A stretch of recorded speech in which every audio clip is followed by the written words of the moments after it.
মন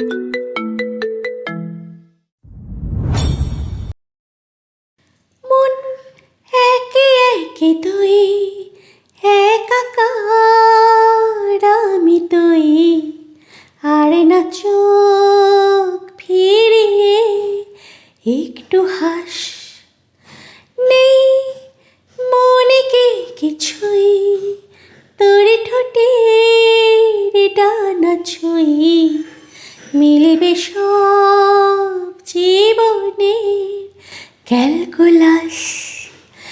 স্মৃতিরা গেছে বড় বাস, কথারা হয়েছে নিঝুম, এ বুকে তবু বারো মাস ভালোবাসারই মরশুম, ভালোবাসারই মরশুম। ডাক নামে ডেকে যাই, সেই আগের তোকে চাই, সেই যে সেই তাকালে সর্বনাশ। নিহাত রুম ডেটে আসলে না যে সেদিন, তুমি আমার কাছে আসতে চাও না কেন? আমি তোমার গার্লফ্রেন্ড হই, ভুলে গেছো? আমার নেটস পূরণ করা তোমার দায়িত্ব নিহাত। লিমার বলা অশোভন কথাগুলো কানে আসতেই সাথে সাথে নিহাত ঘাড় ফিরিয়ে তাকায়। শুধু নিহাত না, লামিয়া, তুষি, জোহান সবাই তাকালো। এই লিমা নিহাতের গার্লফ্রেন্ড কবে থেকে হলো সেটাই ভাবছে তুষি আর জোহান। যত সব আজগুবি কথাবার্তা, নিজেকেই নিজে এক ছেলের প্রেমিকা দাবি করে। এত নির্লজ্জ মেয়েও থাকে? বিরক্তিতে চোখ ফিরিয়ে নেয় তারা। কিন্তু লামিয়া শক্ত মুখে বসে আছে, ভেতরে ভেতরে ফুঁসছে সে। নিহাত দাঁতে দাঁত চেপে বলে, শাট আপ লিমা, আস্তে কথা বল তুই, ওরা শুনতে পেয়েছে। তোর কি কমন সেন্স বলতে কিছু নেই মাথায়? আর তোর সাথে কি করবো আমি? Room date? সিরিয়াসলি? তুই আমার প্রেমিকা হলি কবে থেকে? থেমে আবার রক্ত লাল চোখে বলে, আর তুই কি চাস আমি তোকে খেয়ে ছেড়ে দিই? তাতে তুই খুশি হবে? লিমা ফুঁসলে ওঠে। অবশ্যই আমি তোমার গার্লফ্রেন্ড, আমি তোমাকে ভালোবাসি। ক্যাম্পাসের সবাই জানে এ কথা, তুমিও জানো। তাই তোমার সাথে আমি ইন্টিমেট হতে চাই নিহাত। পরপর মনে মনে বলে, আমি জাস্ট ভাবতে পারছি না তুমি এটি কতটা পারফেক্ট হবে নিহাত। উফ, ভাবতেই গায়ে কাঁটা দিচ্ছে। নিহাতের নির্লজ্জ মেয়েটার কথা শুনে বিরক্তিতে কপাল কুঁচকে যায়। জবাব দেওয়ার মুডও পাচ্ছে না। তোরা থাক, আমি গেলাম। কথাটা বলে গটগট পায়ে হাতা ধরে। এক সময় চলে যায় ক্যাম্পাসের বাইরে। ওইদিকে লামিয়া, তুষি, জোহান মুখ টেপে হাসছে, ফিসফিস করে কিছুক্ষণ মজা নেয়। তারপরে জোহান দৌড় দেয় নিহাতের পিছু পিছু। দৌড়ে তার কাছে গিয়ে কাঁধে হাত দিয়ে পাশাপাশি হাঁটতে থাকে। নিহাত বন্ধুকে পেয়ে বিরক্তি মুখে বলে, জাস্ট ডিসকাস্টিং। আমার এই লিমা মেয়েটাকে থাপড়ে দাঁত ফেলে দিতে ইচ্ছে করে। এত নির্লজ্জ মেয়েও থাকে, দেখে অবাক হই। আই জাস্ট হেট খাই পড়া মেয়ে মানুষ। জোহান দাঁত কেলিয়ে হা হা হা হা করে হাসতে থাকে আর নিহাতের পিঠে চাপড় মারে। পরে বলল, তো মেরে দিস থাপ্পড় একটা। লিমা তোর হাতের থাপ্পড় পেলেও আকাশ উড়বে খুশিতে, আবার ভেবে করে কাঁদতেও পারে। বিশ্বাস নেই ওই কালনাগিনীর। থেমে কপালে ভাঁজ ফেলে আবার জানতে চাইল, আচ্ছা বাই এনি চান্স তুই কি কাউকে ভালোবাসিস নিহাত? নয়তো লিমা তো সুন্দরী মেয়ে, ওকে বার্তা দিস না কেন? তোকে ভালোবাসে। সে বেশ জানে নিহাতের মনের খবর, তবুও খোঁচা দিল। তখন নিহাত লামিয়ার গলার আওয়াজ শুনে পিছনে ফিরে তাকায়। লামিয়া আর তুষি এই দিকেই আসছে। নিহাত ওর দিকে মদ্যপ চোখ দুটো রেখে বলে, ভালোবাসে না, অবসেশন। It's obsession. জোহান ব্যঙ্গ করে বলে, অবসেশন উইথ সিস্টার। যাই হোক, আবার নিজের বোন তো নয়, মা বাবা পেলেছে তো কি হয়েছে তাতে?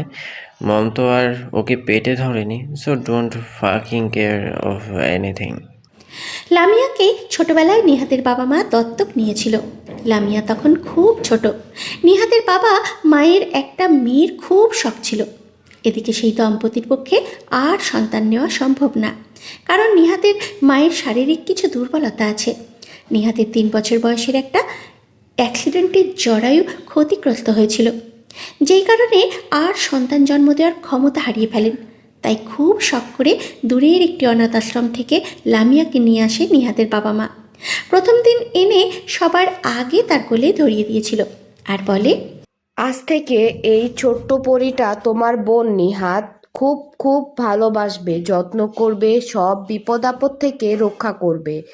আমি আর তোমার বাবা মতো সেও আজ থেকে আমাদের পরিবারের একটি সদস্য। তুমি যেমন আমাদের সন্তান, সেও আমাদের সন্তান। তোমার বোন তোমার খেলার সাথী, বুঝেছো বাবা? ওকে খুব ভালোবাসবে। নিহাত সেদিন ওকে সুন্দর করে কোলে নিয়ে সবার আগে নাক টিপে দিয়েছিল। মায়ের কথা শুনে বলে, ও আমার বোন, বুঝেছি। দত্তক নিয়েছো তুমি। আমার ফ্রেন্ড ঋত্বিক আছে না, ওরও একটা চাচাতো বোন আছে। ও নাকি ওর চাচির পেট থেকে বের হয়নি, দত্তক নিয়ে এসে ঋত্বিকদের বোন বানিয়েছে। ওকে সেভাবে এনেছ, তাই না?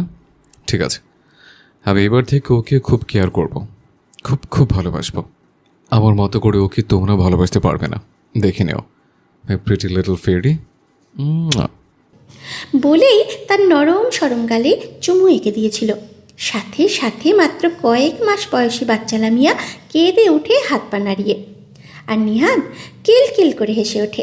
প্রথমে হাসাহাসি করলেও পরে আবার পিচ্চি মেয়েটার কান্নাও সহ্য করতে না পেরে নিজেই লেগে যায় কান্না থামাতে। নানান কার্টুনের মতন অঙ্গভঙ্গি থেকে শুরু করে খেলনাপাতি নিয়ে বিনোদন দিয়ে তবেই থামায়। সেই থেকে নিহাতের বাবা মা আর নিহাতের হাতেই বড় হয়েছে লামিয়া। কিন্তু অল্প স্বল্প বুদ্ধি হওয়ার পর থেকে দেখা যায় বোনকে নিয়ে ওভার পসেসিভ নিহাত।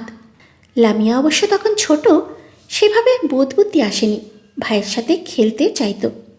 তার একমাত্র খেলার সাথী হতো নিহাতই। ভাইয়ের সাথে নানান ধরনের খেলার বায়না ধরত। কখনো চোর পুলিশ, কখনো ঘোড়া বানিয়ে খেলা, কখনো লুকোচুরি, তো কখনো বরবউ। হ্যাঁ, বরবউ খেলারও বায়না ধরতো লামিয়া। নিহাত হতো বর আর লামিয়া বউ। মায়ের ওড়না দিয়ে শাড়ি পরে নিহাতের বউ সাজত সে। কত শতবার খেলতে খেলতে বাবা মায়ের কাছে শেখা ও গো শুনছেন এইসব বলে ডেকেছে। নিহাতও তাল মেলাতো। খেলার ছলে বর বউ হিসাবে গালে চুমু খাওয়া, বর নিহাতকে বউ সেজে খেলার বাসনপাতিতে খেতে দেওয়া, আরও কত কি। এরপরে ধীরে ধীরে লামিয়া বড় হতে লাগলো। বয়ঃসন্ধির সময় গেল। নিহাতের থেকে দূরত্ব মাপল। কিন্তু নিহাত কেন শুধু, বাবার থেকেও দূরত্ব মাপল। আগের মতো সেই বাবা অফিস থেকে আসলেই ঝাঁপিয়ে পড়া, ভাই স্কুল থেকে আসলেই ঝাঁপিয়ে পড়া, গা ঘেঁষা সব কমে গেল। আর এটাই স্বাভাবিক, প্রকৃতির নিয়ম। কিন্তু নিহাত সেসব বুঝতো না তখন। লামিয়া দূরত্ব মেপে চললেও নিহাতের মধ্যে সেসব ছিল না। সে আগের মতোই লামিয়াকে আদর করতে চাইতো। বোনকে ছোট্ট সে পিচ্চিটি রূপেই দেখত, যা অনুচিত। নির্দিষ্ট সময়ের পর ভাইয়ের সাথে বা বাবা চাচার সাথেও দূরত্ব মাপা দরকার প্রতিটা মেয়ের। যেহেতু নিহাত মানত না, লামিয়াকে পিচ্চি মেয়েটি রূপেই দেখে যেত, বুকে নিত, চুমু খেত। তাই নারী পুরুষ সহজাত শারীরিক টানের বিষয়গুলো সম্পর্কে না জানা সত্ত্বেও তার ভেতরে সেই টান আসতো। ভেতরে ভেতরে অস্থিরতা, উত্তেজনা সবটাই আসতো, যার কারণে সে বুঝতেও পারত না। এইভাবে কত শতবার ঝগড়ার ছলে কোমরে হাত দেওয়া, পেটে চিমটি দেওয়া, সারা গায়ে কাতুকুতু দেওয়া কিংবা গালে চুমু দেওয়া হয়ে যেত। আবার হাতাহাতিতে অনেকবার বুকেও হাত দিয়ে ফেলত। একবার রুমে নক না করে কথাবার্তা ছাড়া ঢুকে পড়ে গায়ের ওপরের পোশাক ছাড়া দেখে ফেলে লামিয়াকে। এদিকে তখন নিহাতও নতুন নতুন কলেজে উঠেছে। প্রেম, ভালোবাসা, শারীরিক টান, মোহ, নারী পুরুষের গোপনীয়তা সবটাই বুঝতে শিখেছে। আর লামিয়া তো আগে থেকেই এসব জানে, বোঝে। সায়েন্স থেকে পড়েছে সে। 3, 4 2 ক্লাসও পড়েও নি। ওপর ক্লাসে ভর্তি করিয়ে দিয়েছিল মেধা দেখে। আবার নিহাতকে পড়াশোনায় দিয়েছিল 1 বছর আগে। তাই দুইজন বর্তমানে একই ক্লাসে পড়ে। যাই হোক, সেদিন লামিয়ার লাস্যময় শরীরের ধপধপে সাদা তুলতুলে নরম মাংসল অংশ দেখে ফেলে সে। তাক লেগে গিয়েছিল নিহাতের চোখে। লামিয়া তখন গোসল করে শুধু একটা তোয়ালে গায়ে বের হয়েছিল। নিচে পাজামা পরে ফিতে লাগাচ্ছিল, আর উপরে অন্তর্বাস পরার আগে কিছু স্কিন কেয়ার প্রোডাক্ট ইউজ করতে সময় লাগায়। সারা শরীরেই কি জানি এক ক্রিম লাগায়, বুক দুটোতেও ঘষে। নিহাতের তখন নিঃশ্বাস বন্ধ হবার জোগাড়। গায়ে পোশাক না পরা অবধি দাঁড়িয়ে নীরবেই দেখে যায় সবটা। তারপরে ফিরে যায় নিজের রুমে। সেদিন থেকে নিহাতের নিয়ত খারাপ হয়, নজর খারাপ হয়। লামিয়ার প্রতি দৃষ্টিভঙ্গি বদলায়। আগের মতো পিচ্চি বোনকে আর চোখে পড়ে না। সুন্দরী লাস্যময়ী শরীরের একটা মেয়েকে দেখতে পায়। কিছুদিন নিজের প্রতি ঘৃণা থেকে লামিয়ার সামনে যায়নি। লামিয়ার সাথে কোনো রকম কথা বলেনি, কারণে অকারণে তার সাথে ঝগড়া করেনি, কথা বলেনি। লামিয়া টিভি দেখতে বসলে তার পাশে গিয়ে রিমোট নিয়ে কাড়াকাড়ি শুরু করেনি। না খেতে বসলে মাছের মাথা আর লেগ পিস নিয়ে ঝগড়া করেছে। পুরোপুরি এড়িয়ে যায় তাকে। প্রথমে এসব খেয়াল না করলেও সময় গড়াতেই লামিয়ার চোখে পরে বদলে যাওয়া স্বভাবগুলো। একদিন জিজ্ঞাসা করেই ফেলে, নিহাত ভাই, তুমি বদলে গেলে কেন বলো তো? তোমার কি কিছু হয়েছে, নাকি আমার উপর রাগ করেছো? নিহাত তখন নিজের রুমে পরিপাটি হয়ে খাটে বসে মাথা ঝুঁকিয়ে পায়ের জুতোর ফিতা বাঁধছে। বন্ধুদের সাথে বেরোবে সে। জবাব না পেয়ে তার চারপাশে ঘুরঘুর করতে থাকা লামিয়া বলে, কি হলো নিহাত ভাই, জবাব দিচ্ছ না যে? কিছু বলো। তুমি কি রাগ করেছো আমার সাথে? নিহাত জুতোর ফিতা ঠিকঠাক বেঁধে চুলের ভাঁজে হাত চালায়, আবার আয়নার সামনে গিয়ে দাঁড়ায়, বলে, আমি কারোর সাথে রাগ করিনি। তুই এখান থেকে যা আলামো, ডিস্টার্ব করিস না। যাব না, আমি জবাব না নিয়ে কোথাও যাব না। তুমি কেন আমার উপর রাগ করলে? কতদিন হয়ে গেল বদলে গেছো, কথা বলো না ঠিকঠাক, আগের মতো ঝগড়া করো না, আমার দিকে তাকাও না। কি করেছি আমি? তোমার কলেজে ঝগড়া হলেও তো বাসায় এসে আম্মুকে বলে দিই না এখন? তাহলে আমার সাথে কথা বলো না কেন তুমি? লামো, যেতে বলেছি তোকে আমি। আমি কারোর উপর রেখে নেই। এখন আমার কানের কাছে ভ্যা ভ্যা না করে যা তো। লামিয়া জেদ ধরে বলে, আমি এখান থেকে কোথাও যাব না। কি হয়েছে? আমি কি করেছি না বলে এখান থেকে এক পাও নড়বো না, আমি বলে দিলাম। বেশ, তাহলে তুই থাক, আমি গেলাম। কথাটা বলে নিহাত সেদিন চলে যায়। আর লামিয়া কাঁদতে কাঁদতে চোখের পানি নাকের পানি এক করে ফেলে। বাবা মা এসে অনেক বলেও শান্ত করাতে পারেনি। শেষে ক্লান্ত হয়ে শুয়ে পড়ে নিহাদের বিছানায়। মা তখন গিয়েছিল লামিয়ার জন্য খাবার আনতে। বাবা নিজেই লামিয়ার মাথায় হাত বুলিয়ে দিয়ে দিয়ে ঘুম পাড়িয়ে দেয়। পরে মা এসে আধো আধো চোখ খুলিয়ে খাইয়ে দেয় লামিয়াকে। তারপর ওখানেই ঘুমিয়ে যায় সে। বাবা মাও কিছু বলেনি, কারণ নিহাত বলেছিল সেদিন রাতে বাড়ি ফিরবে না। কিন্তু ফিরবে না বললেও প্ল্যান ক্যান্সেল হয়। নিহাত সেদিন রাতে বাড়ি ফিরে আসে। ফিরতে ফিরতে বেশ রাত হয়ে যাওয়ায় দরজায় আর বেল বাজায়নি। নিজের কাছে থাকা এক্সট্রা চাবি দিয়ে ভেতরে চলে আসে। রুমে গিয়ে লামিয়াকে নিজের বিছানায় হাত পা ছড়িয়ে ঘুমাতে দেখে অবাক হয়। কিছু পল কপাল কুঁচকে চেয়ে রয়, পরে ডাকতে শুরু করে, লামু, ওঠ। এখানে ঘুমিয়েছিস কেন? এই ওঠ লামু, নিজের রুমে যা। লামিয়ার ঘুম খুব ভারী। বাড়ির সবাই জানে এই কথা, নিহাতেরও অজানা নয়। তাও বাহুতে ঠেলে আরও বেশ কয়েকবার ডাকলো। লামু, উঠে যা।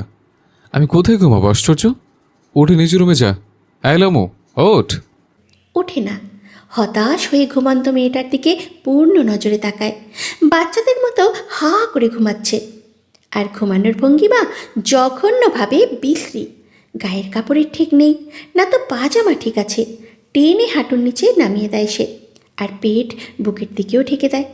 ফ্রেশ হয়ে এসে আবার ডাকে, ওঠে না। ক্লান্ত হয়ে এরপর পাশেই মাথার কাছে বসে পড়ে। এক ধ্যানে দেখতে দেখতে সেই অনাকাঙ্ক্ষিত দিনটার কথা ভাবে। কি বিশ্রী একটা ঘটনা! অনাকাঙ্ক্ষিতভাবে ঘটে যাওয়ার পরও নির্লজ্জের মতো তাকিয়েছিল নিহাত। অনেকক্ষণ তাকিয়ে চোখ দিয়ে গিলে খেয়েছে সেদিন লামিয়ার শখটা। ভাই হয়ে এত নিজ কাজ কীভাবে করে সে? নিজের প্রতি ঘৃণায় অনেক দিন লামিয়ার সামনে আসেনি। এদিকে লামিয়াকে তার আর বোনের চোখেও দেখতে পারে না। বারবার সেই দৃশ্যটা মনে পড়ে। নিহাত অনেক চেয়েও লামিয়াকে মন থেকে সরাতে পারেনি। তার হৃদয়ে লামিয়াকে নিয়ে যে অনুভূতি দিনে দিনে বাসা বাঁধছে, তা কেউ মেনে নেবে না। না তো লামিয়া মানবে, না বাবা মা, আর না তো এই সমাজ। তাই নিজের অনুভূতিগুলো দাবিয়ে দিতে পূর্ণ চেষ্টা করেছিল সে। অথচ এক বিন্দুও সফল হতে পারেনি, এক বিন্দুও পারেনি। উল্টো বিপরীতটা হয়েছে। অনুভূতিগুলো বেড়েছে। লামিয়াকে দেখলে, তাকে ভাবলে হৃদয়ের দোলাচল বাড়ে এখন। নিহাত কি করলে, কিভাবে কি করলে এই বিশ্রী বিষয়টা থেকে মুক্তি পাবে ভাবতে পারে না। নানান চিন্তায় কবে যে এইভাবেই সেদিন ওখানে ঘুমিয়ে পড়েছে বুঝতে পারেনি। পরদিন লামিয়ার প্রিয় বান্ধবী তুষি আসে তাদের বাসায়। খুব সকাল সকাল এসেছিল, একসাথে কোচিংয়ে যাবে। লামিয়ার উপরে ঘুমাচ্ছে শুনে, লামিয়া উপরে ঘুমাচ্ছে শুনে চলে আসে, কিন্তু লামিয়ার রুমে কেউ নেই। লামিয়ার দেখা পায়নি সে। বিরস মুখে নিহাতের রুমে যায়। নিহাতও তার বন্ধু, এক ক্লাসে পড়ে সবাই। তার কাছেই লামিয়ার খোঁজ নেবে বলে যায়, কিন্তু গিয়ে যা দেখে তাতে রীতিমতো তার মাথার উপরে বাজ পড়ে। লামিয়া আর নিহাত জড়াজড়ি করেই ঘুমিয়েছিল।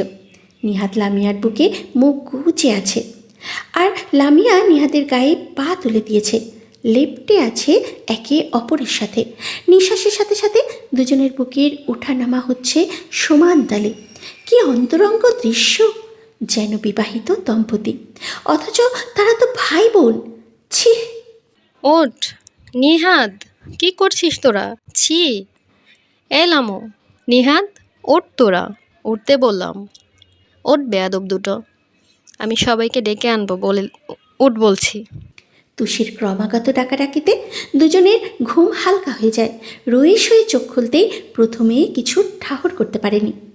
তুষি আবারও ছি ছি করে দুজনকে গালি দেয়। ছি, তোরা তো জঘন্য কাজ করবে আমি ভাবতেও পারিনি। কি করলি এটা লামু? নিহাদ, বুদ্ধিভ্রষ্ট হয়েছে তোদের? মাথা খারাপ? আমার বমি পাচ্ছে রীতিমতো। কি বলছিস তুষি? এভাবে ছিছি করছিস কেন? কি সমস্যা তোর? আর কবে এলি? ঘুমো ঘুমো কণ্ঠে লামিয়া জানতে চাইল। চোখ কচলে গায়ের উপর থেকে চাদর সরায়। পাশ ফিরতেই দেখল নিহাতকে, তাও খালি গায়ে, তার খুব কাছে, একেবারে গা ঘেঁষে। সে ছিটকে দূরে সরে যায়। নিহাদ ভাইয়া, তুমি কবে এলে? তুমি তো বাসায় ছিলে না। নিহাত তখন স্তব্ধ হয়ে বসে আছে। কবে যে রাতে ঘুমিয়ে পড়েছে বুঝতেই পারেনি।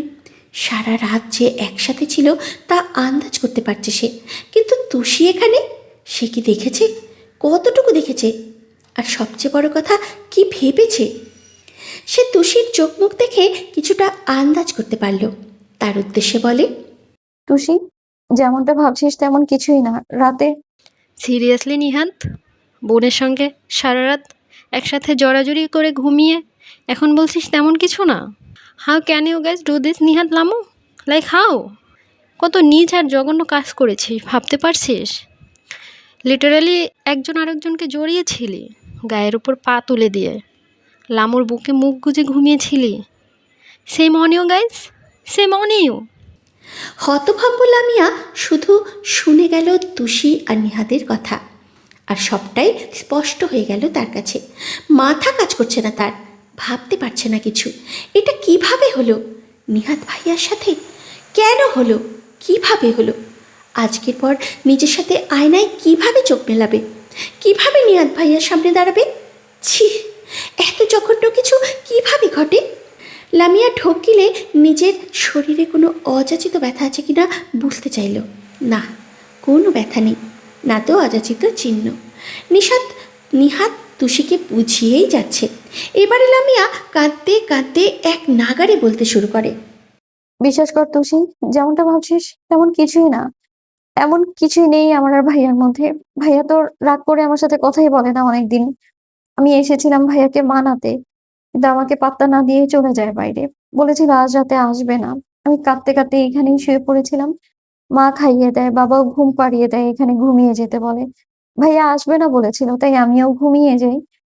পরে ভাইয়া কখন ফিরলো, কিভাবে কি হলো আমি কিছুই জানি না, বিশ্বাস কর। এই মাত্র ঘুম ভেঙেছে আমার। আমি কিছু বুঝতে পারছি না এটা কি করে হলো। ভাইয়া হয়তো বাইরে থেকে ক্লান্ত হয়ে ফিরে লাইট না জ্বালিয়ে একপাশে শুয়ে পড়েছিল বিছানায়, তাই আমায় দেখতে পায়নি। কিন্তু আমার দোষ, সবটা আমার দোষ। জেদ ধরে কাঁদতে কাঁদতে এখানে থেকে যাওয়াটা উচিত হয়নি আমার। নিজের রুমে ফিরে যাওয়া উচিত ছিল আমার। সব দোষ আমার। আমি মস্ত বড় ভুল করে ফেলেছি। বলতে বলতে দুই হাতের তালুতে মুখ গুজে কাঁদতে থাকে। তুষি সবটা শুনে কিছুটা শান্ত হয়, কিন্তু যা হয়েছে তা ভীষণ জঘন্য আর একটা বিশ্রী ঘটনা। নিহাত লামিয়াকে থামায়, কাঁদতে মানা করে বারবার, কিন্তু লামিয়া কোনো কথা শুনছে না। এক পর্যায়ে কাঁদতে কাঁদতে রুম থেকে এক দৌড়ে বেরিয়ে যায়। নিহাত আর তুষিও বের হলো পিছু পিছু। লামিয়া ছাদের দিকে দৌড়াচ্ছে সিঁড়ি বেয়ে, আর বিড় করছে। এত জঘন্য আর বিশ্রী কাজ করে আমার বেঁচে থাকার মানে হয় না। আমি কিভাবে এই মুখ দেখাবো কাউকে? কিভাবে ভাইয়ার চোখে চোখ রাখবো? ছি, আমারই ভুল, আমারই সব দোষ। কথায় কথায় জেদ করে সবচেয়ে বড় ভুল করেছি আমি, যার ফল এত বিশ্রী কিছু। আমার বেঁচে থাকার অধিকারটাই নেই, কোনো অধিকার নেই আমার বেঁচে থাকার। আমার মরে যাওয়া উচিত। বিড় করলেও কান্নার তোপে বেশ শব্দ করেই তুষি আর নিহাতের কানে যাচ্ছিল কথাগুলো। নিহাত চিল্লিয়ে ওঠে। না না লামু, এমন কিচ্ছু করবি না। এটা জাস্ট একটা অনাকাঙ্ক্ষিত দুর্ঘটনা। তুই নিজের কোনো ক্ষতি করবি না। আমি তোকে মেরে ফেলবো লামু, এমন কিছু করবি না তুই। লামিয়া, পাগলামি করবি না। তুই তো বললি ভুল হয়ে গেছে, তোদের মধ্যে তেমন কিছু হয়নি, তাহলে কেন পাগলামি করছিস? থেমে যা লামিয়া, আমি কাউকে কিচ্ছু বলবো না। থেমে যা প্লিজ। তুষি আর নিহাতও লামিয়ার পিছন পিছন দৌড়াতে দৌড়াতে বলছে, কিন্তু লামিয়া কারোর কথা কানে নিল না। দৌড়ে ছাদে চলে গেল। রেলিংয়ের কাছে গিয়ে দাঁড়িয়ে তুষি আর নিহাতের উদ্দেশ্যে বলে, তোমরা চলে যাও প্লিজ। আমি অপরাধ করেছি, আমার বেঁচে থাকার কোনো অধিকার নেই। আজকের পর নিজের সাথে চোখ মেলাতে পারবো না আমি, ভাইয়ার সাথে চোখ মেলাতে পারবো না। তোমরা চলে যাও প্লিজ, আমার নিজেকে ঘৃণা লাগছে। কাঁদতে কাঁদতে বলে সে। লামু, বাড়াবাড়ি করছিস। সামান্য একটা দুর্ঘটনা। আমার জ্বর হলে তো সারা রাত এমনিতে থেকে যাস। মা আর তুই, তোর জ্বর হলে আমি, বাবা মা সবাই সারা রাত তোর পাশে থাকে। বাবা মায়ের জ্বর হলে আমি আর তুই একসাথে ওদের কাছে থাকি। তাহলে সামান্য একটা দুর্ঘটনায় নিজেকে শেষ করে দেওয়ার কথা ভাবছিস কেন? আমরা তো আর কোনো খারাপ কাজ করিনি একসাথে। না না ভাইয়া, কিছু না হোক, এই যে এই পরিস্থিতির মুখোমুখি হতে হলো, এটার চেয়ে লজ্জার তো কিছুই নেই। নিজের সাথে চোখ মেলাতে পারবো না আমি, নিজের ভাইয়ার সাথে এমন কিছু, এর চেয়ে লজ্জার অপমানের আর কিছুই নেই। আমার মরে যাওয়া উচিত। কথাটা বলে রেলিং ধরে উঠে দাঁড়াতে দাঁড়াতে পা বাড়ালেই নিহাত গলার জোর বাড়িয়ে ডাকতে থাকে। তুষি তো রীতিমতো প্যানিক করছে। তার শুরুতেই ওইভাবে ছি ছি করাটা উচিত হয়নি। সবটা জেনে প্রতিক্রিয়া দেওয়া উচিত ছিল। এখন লামিয়ার কিছু হয়ে গেলে কি হবে? নিহাত চিৎকার দিয়ে বলে, লামু, আমি তোর ভাই বলে এত লজ্জা অপমান তোর, তাই না? তাহলে শোন, আমি তোর ভাই নই। তোকে দত্তক নিয়েছিল আমার বাবা মা। অনাথ আশ্রম থেকে দত্তক নিয়ে আমাদের বাড়িতে এনেছিল। লামিয়া সেই কথায় কানও দিল না। মিথ্যে কথা, এসব বলে আমার ভুলিয়ে লাভ নেই। আমি যে ভুল করেছি তার কোনো ক্ষমা হয় না। আজকের আমাদের ভাই বোনের সম্পর্কে বৃষ্টি একটা দেয়াল চলে আসবে, আর সেই দেয়ালের পেছনে যে কারণ, সেটা যে লজ্জার আর কিছু আছে। আমি বাঁচতে চাই না, বাঁচতে চাই না আমি। আমি মিথ্যা বলছি না রামু। তুই চাইলে ডিএনএ টেস্ট করিয়ে দেখিস, আমাদের রক্তের সম্পর্ক আছে কিনা স্পষ্ট হয়ে যাবে। কথাটাও লামিয়ার উপরে বিশেষ কোনো প্রভাব ফেলল না। অস্থির নিহাত ফের বলতে শুরু করে, লামু লামু শোন, আমি মিথ্যা বলছি না। তুই নিজেই ভেবে দেখ, তোর জন্মের সময়কার কোনো ছবি বাড়িতে আছে? বাবা মায়ের কাছে কখনো শুনেছিস তুই জন্মের সময় এটা হয়েছিল ওটা হয়েছিল এসব বলতে? শুনিস নি। অথচ দেখ, আমার জন্মের সময়কার সব কিছুই কাটায় কাটায় মনে আছে বাবা মায়ের। এ নিয়ে কত গল্প করে। আমার জন্মের সময়কার ছবি ভিডিও কত কিছু আছে বাবা মায়ের ফোনে। কিন্তু তোকে নিয়ে সেসব নেই, কারণ তোকে 1 বছর 2 মাস বয়সে একটা অনাথ আশ্রম থেকে নিয়ে এসেছিল। আমি তখন 4 বছরের বাচ্চা। থামে নিহাত। লামিয়া কিছুটা বিভ্রান্তি নিয়ে তার দিকে তাকিয়ে আছে দেখে গাঢ় নিঃশ্বাস ফেলে। বুঝল কিছুটা সফল হচ্ছে। ধীরে এক পা এগিয়ে লামিয়ার চোখের দিকে তাকায়, বলে, আমি একটা কথা মিথ্যা বলছি না লামু। আমি 2 বছর থাকতে সিলেট ঘুরতে গিয়ে একটা অ্যাক্সিডেন্ট হয়েছিল সবার। আমরা আঘাত না পেলেও মা পেয়েছিল খুব। মায়ের জরায়ু ক্ষতিগ্রস্ত হয়, এরপর সন্তান জন্মের ক্ষমতা চলে যায়।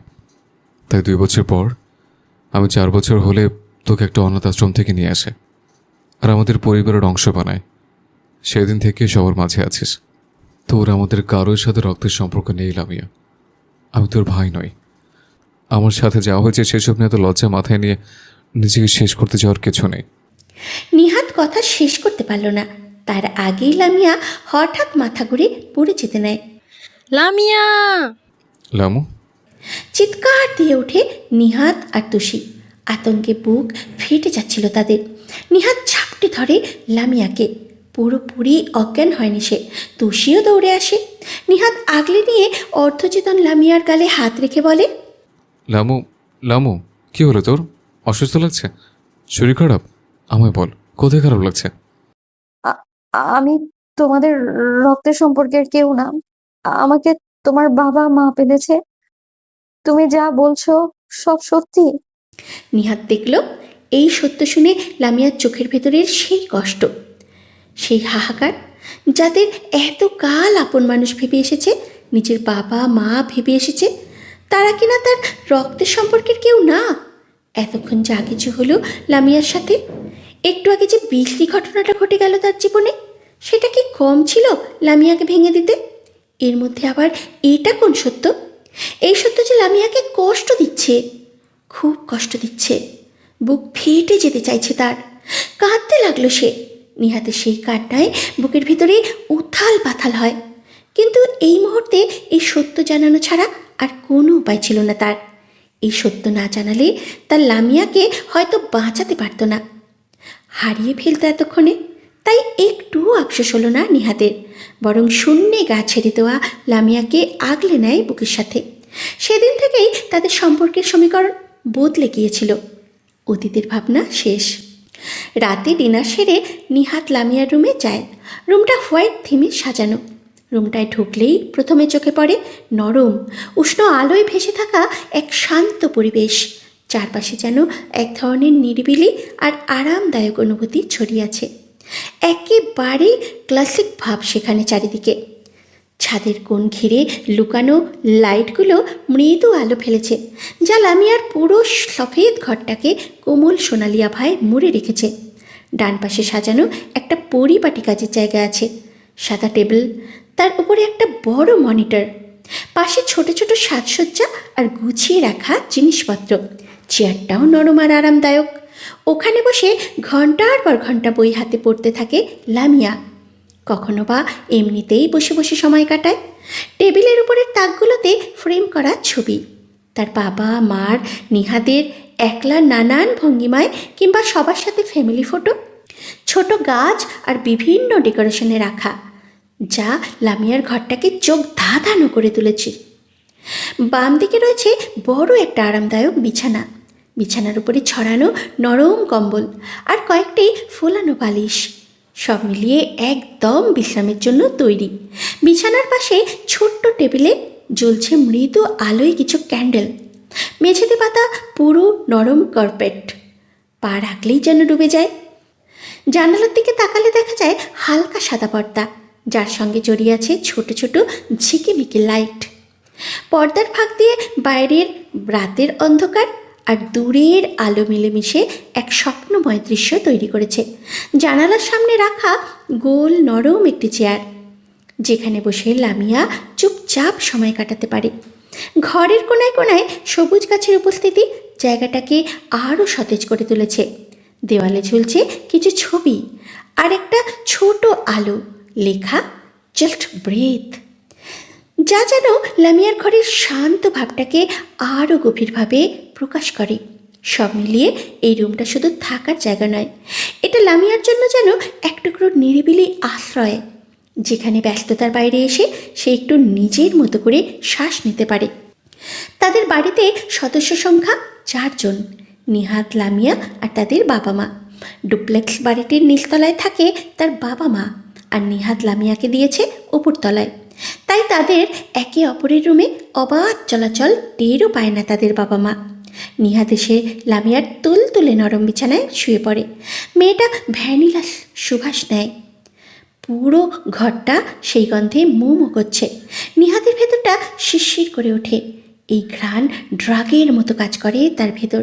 তুলতুলে বিছানায় নাক ডুবিয়ে ড্রাগ টানার মতো করে টানল। উফ, লামু, ধ্বংস করে ফেলবি তুই আমাকে। এর মধ্যেই লামিয়া ওয়াশরুম থেকে বের হলো। ফ্রেশ হয়ে রাতে ঘুমানোর পোশাক গায়ে পরে এসেছে, একটা সফট সিল্কের নর্মাল লং পাজামা আর শার্ট, সিস্টেম শর্ট হাটা উপরি জামা। সফট সিল্কের উপর ফ্লোরাল প্রিন্ট হওয়ায় গায়ে সুন্দর মানিয়েছে। সে বের হয়েই বলল, এখানে কি এত রাতে? রুমে যাও নিহাত ভাইয়া, অনেক রাত হয়েছে। কথাটা শুনেই চোখ তুলে তাকালো নিহাত। মেয়েটা ওয়াশরুম থেকে বের হতেই বডি ওয়াশের সুগন্ধে সারা ঘর মোমো করছে। মদ্যপ নেত্রে কিছু বল চেয়ে থাকলো সে। বুকের ভেতরে কাঁপছে অস্বাভাবিকভাবে। এই মেয়েকে দেখলে সারা শরীর কেঁপে ওঠার এই প্রবণতা কবে যে কাটবে কি জানি। নিহাতের ভেতর থেকে অন্তরাত্মা বলে উঠল, একবার লামিয়াকে পেয়ে গেলে, পুরোপুরিভাবে নিজের শরীরে মিশিয়ে ফেলতে পারলে, ওর ভেতর নিজের পৌরুষ অনুভব করাতে পারলে এই কম্পন প্রবণতা কমবে তোর। অন্তরাত্মা এমনটা বললেও আদতেই সন্দেহ বেশ। আদৌ তখন কমবে কিনা, নাকি একবার পেয়ে গেলে আরও বাজে রকম অবসেশন তৈরি হয়ে যায় লামিয়ার প্রতি। নিহাত ঘুরে পিঠ বিছানায় এলিয়ে দেয়, মাথার নিচে এক হাত রেখে আয়েশ করে শুয়ে লামিয়ার দিকে নজর দেয়। ভ্রু উঁচিয়ে বলে, কেন, তোর রুমে থাকতে পারি না আমি? থাকলে তোর কোনো সমস্যা? লামিয়া নাক কুঁচকে বলে, তুমিই তো বলে দিলে কারণ এটা আমার রুম। তো আমার রুমে তুমি কেন থাকবে? নিজের রুমে যাও। বেশি কথা বলে আমার মাথা খারাপ করিস না লামু। চলে আয় তাড়াতাড়ি, ঘুম পাচ্ছে আমার। লামিয়া তখন সফেদ এক তোয়ালেতে নিজের সিল্কি ভেজা চুলগুলো মুছে নিচ্ছে। নিহাতের কথায় মুখ ভেঙচি দিল, নিজের মতো করে চুল মুছতে থাকে। তারপরে আস্তে আস্তে হেয়ার ড্রায়ার দিয়ে শুকিয়ে নেয়।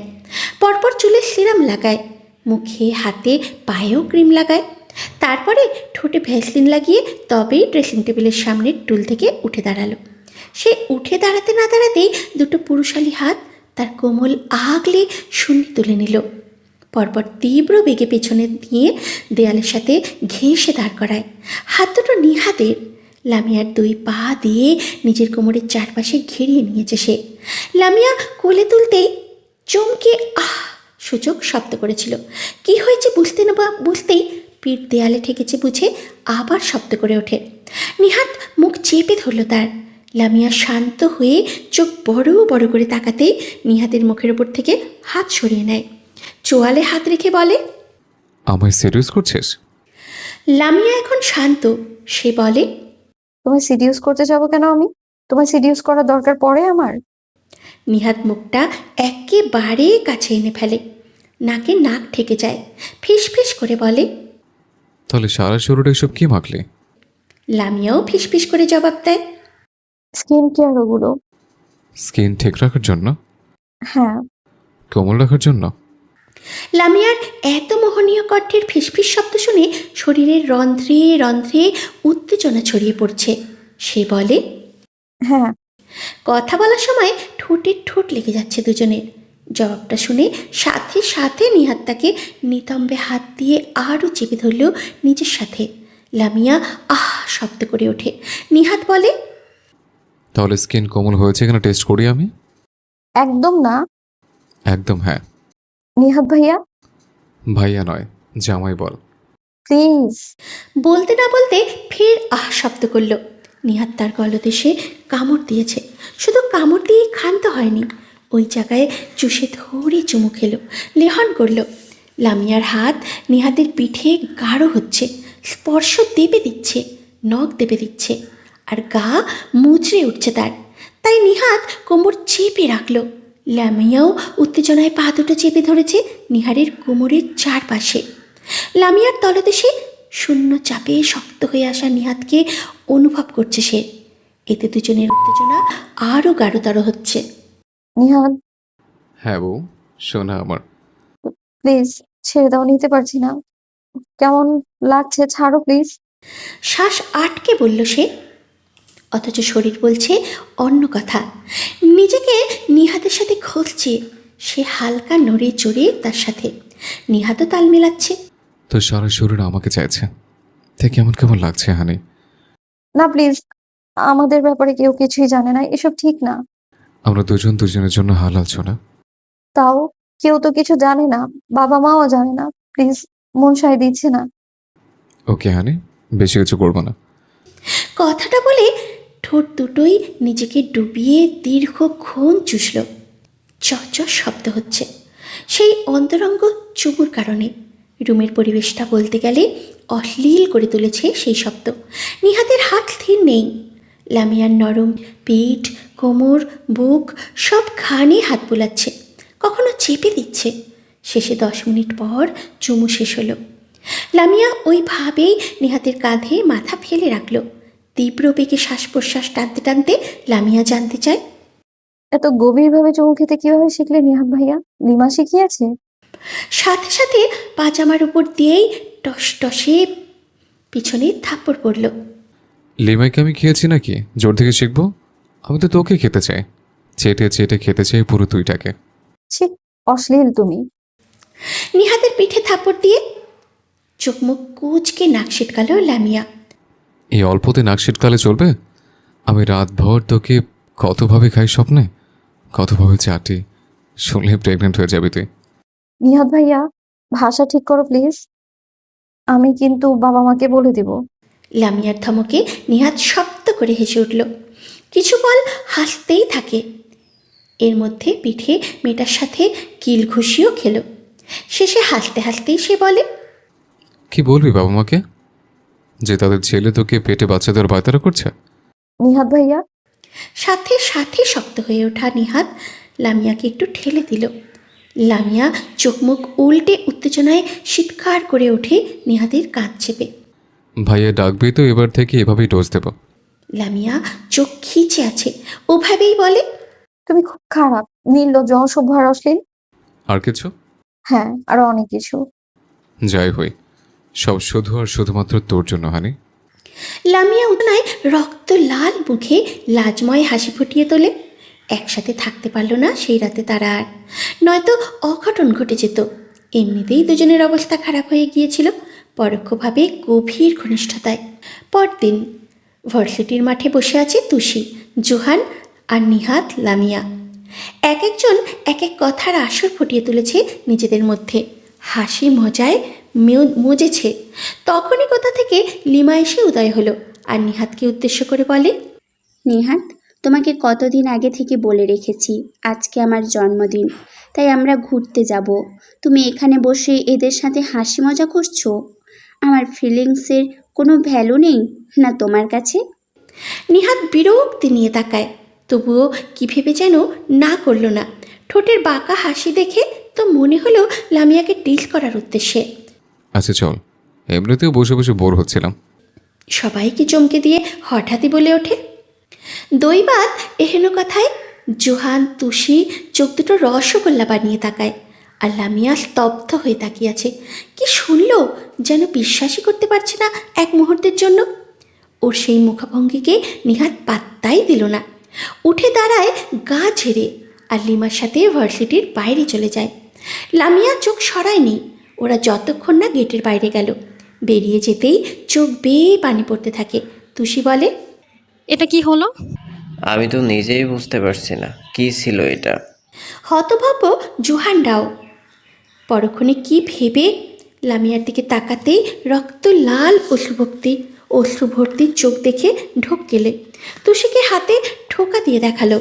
পরে যেন কি ইশারা করে আমতা করে দুজনে বলে, বলছিলাম, ভুল ভাবছিস লামিয়া। নিহাত হয়তো কোনো কারণে লিমার উপর রেগে আছে, তাই শায়েস্তা করতে নিয়ে গেছে, তাই না জোহান? জোহানকে ঠেললো পেছন থেকে যাতে সম্মতি জানায়।